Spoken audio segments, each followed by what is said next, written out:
अस्सलाम वालेकुम। वालेकुम अस्सलाम। इतनी प्यारी सी परी का नाम क्या है? मेरा नाम सुमेरा है, thank you so much. Smera क्या करती हैं? मैं डॉक्टर हूँ। ओह माय गॉड, डॉक्टर साहिबा आई हैं यहाँ पे।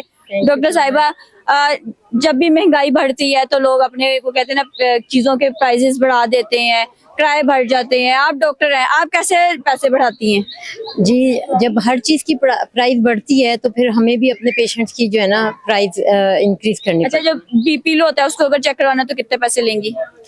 उसके तकरीबन जो है ना वो 1000 फीस है। हमने हाँ बीपी चेक करने के जी, दूसरे लोग तो फ्री में कर देते हैं, खुदा का वास्ता। अब सोच रहे हैं कि हमें भी जो है ना वो कम, क्योंकि कंसल्टेशन फीस होती है ना, अगर बीपी कम है तो उसके आगे हमें आप ये तो नहीं कि वो रिश्तेदारों को भी कहती हैं खबर मुझे कॉल पे बात की ना तो पैसे लूंगी?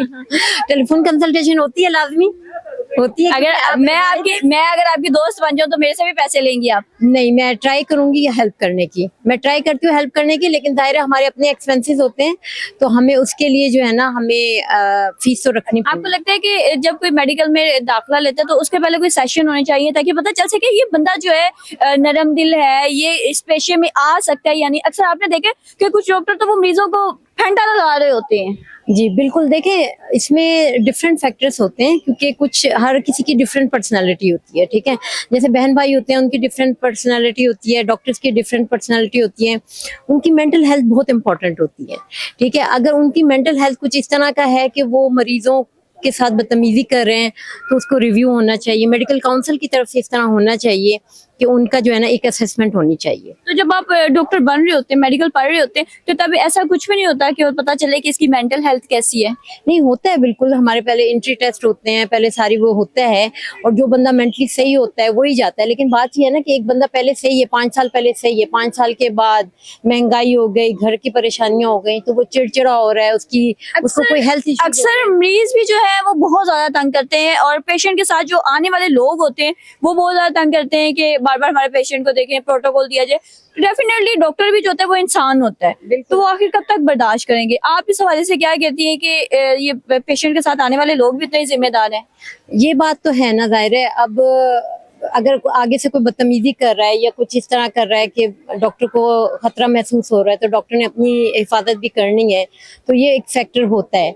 हाँ, अगर मरीज थोड़ा सा वो परेशान हो रहा है तो डॉक्टर ट्राई करते हैं उसको डील करने के लिए, लेकिन यह है कि दोनों की तरफ से, मरीजों की तरफ से, उनकी फैमिली की तरफ से और डॉक्टर दोनों की तरफ। कितना टाइम हो गया आपकी शादी को? हमारी शादी को जो है वो तकरीबन 15 साल हो गए। माशाल्लाह, ऐसा बिल्कुल भी नहीं लग रहा है, ऐसे लग रहा है कि नई नवेली दुल्हन है, इतनी खूबसूरत जो है वो तैयार होके आई है। अल्लाह ताला इनको हमेशा आप भी बहुत प्यारी लग रही इसी तरह खुश रखे। मजा आता है ना जब एक बंदा तारीफ करे और दूसरा भी तारीफ कर दे, बड़ा अच्छा लगता है। मुझे बताइए कि मैं तो आपकी सच्ची तारीफ कर रही हूँ, आप वाकई बहुत अच्छी लगी। मुझे तो आप वैसे मुझे आपसे प्यार हो गया खड़े खड़े ही। मुझे बताइए, लव मैरिज थी कि अरेंज मैरिज? हमारी अरेंज मैरिज थी। अरे लव कितने टाइम बाद हुआ? लव हो गया, बस शादी हो गई तो फिर वो। अच्छा, कभी ऐसा हुआ कि हस्बैंड पे गुस्सा आया और आपने जरा इंजेक्शन को जोर से लगाया हो? कभी हुआ ऐसा? हाँ, इनको जो इंजेक्शन वगैरह वो मैं लगाती हूँ तो फिर अपने बदले कर लेती हूँ पूरे। ये हस्बैंड बिल्कुल सामने बैठे हैं आपके। बस अब नहीं लगवाएंगे ना इंजेक्शन। मसीहा कहा जाता है डॉक्टर को, और आप अपने हस्बैंड पे ही जुल्म करी है, घर में ही आपने जुल्म का बाजार गर्म किया हुआ है। नहीं, इनको पता है कि जो है ना वो मैं सही करती हूँ। बहुत शुक्रिया। जाते जाते अपने हस्बैंड को वही पैगाम दे दें। मैं अपने हस्बैंड को ये कहूँगी, I love you. Oh my God, बहुत शुक्रिया, बहुत शुक्रिया।